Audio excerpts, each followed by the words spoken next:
व्यक्तिगत विकास और शुरुआती सेवकाई, लोगों तक पहुंचना। जैसे कि आप अपने गुरु से प्रतिक्रिया करते हैं और आध्यात्मिक रूप से परिपक्व होने लगते हैं, आपके पास दूसरों तक पहुंचने के लिए अवसर होंगे। यीशु ने 12 को नियुक्त किया कि वे उसके साथ रहें और वह उन्हें 12 को भेजा। उसके बाद 12 के बुलाने के तुरंत बाद वह उन्हें एक पारिवारिक पाठ कार्यक्रम में ले गया। यह काना में एक शादी थी। वह वहां दाखरस खत्म हो गया था, जो कि एक सामाजिक शर्मिंदगी थी। और मरियम ने यीशु को यह सब व्यक्त किया कि यीशु ने सेवकों को निर्देश दिया कि वे 6 बड़े घड़ों को पानी से भर दें, जिन्हें ये बाद में यीशु ने दाखरस में बदल दिया। यह उनके चमत्कारों में से पहला था। उनके शिष्यों ने उन पर विश्वास किया और वे उसके साथ थे और साथ साथ बढ़ रहे थे। सुसमाचार 1 और सुसमाचार 2 का अध्ययन करते हैं तो आप यीशु द्वारा हमें दिए गए उदाहरण के बारे में अधिक जानेंगे। आप देखेंगे कि उसने अपने पिता के मूल्यों और दृष्टिकोण और शक्ति का प्रदर्शन कैसे किया है।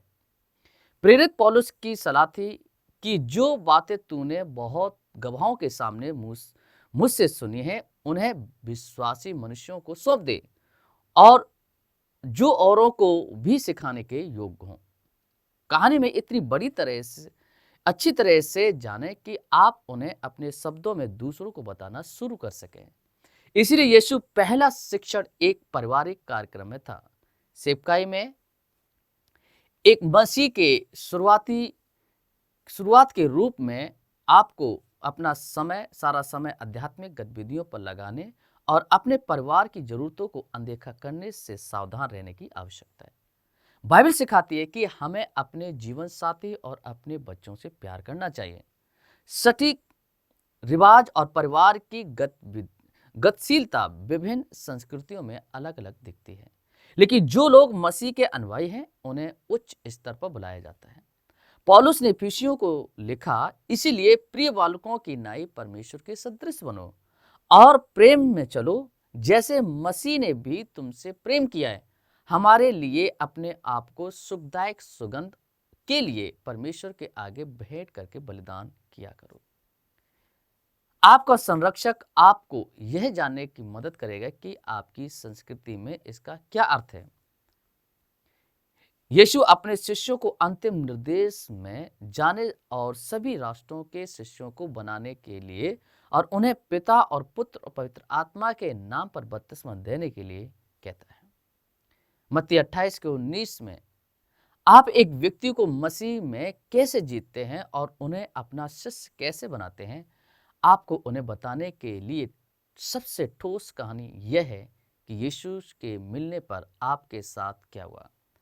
आप लोगों को बता सकते हैं कि विश्वास करने से पहले आपको कैसा महसूस हुआ था और तब से आपका जीवन कैसे बदल गया है। बाइबल में विश्वासियों की कई कहानियां हैं जो दूसरों के साथ अपनी कहानी साझा करती हैं। प्रभावी तरीके से OLVI पाठ्यक्रम प्रभावी संचार आपको नए उदाहरण देगा। जैसा कि आप अपनी कहानी दोस्तों और अजनबियों के साथ साझा करना शुरू करते हैं, वे अक्सर आपको अपनी ज़रूरतें बता देंगे। विश्वासी बनने से पहले व्यक्ति आमतौर पर किसी के लिए प्रार्थना करने को तैयार रहते हैं।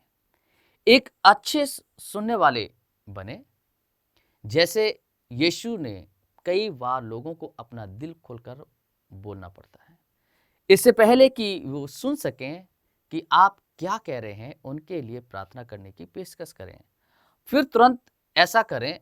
आपका संरक्षक आपका नेतृत्व करेगा और आपको अभ्यास करने देगा कि क्या करना है। जैसे कि आप प्रभु में परिपक्व होते हैं, आप पवित्र आत्मा की आवाज को समझ सकते हैं, क्योंकि आत्मा के पास उस व्यक्ति के लिए शब्द है।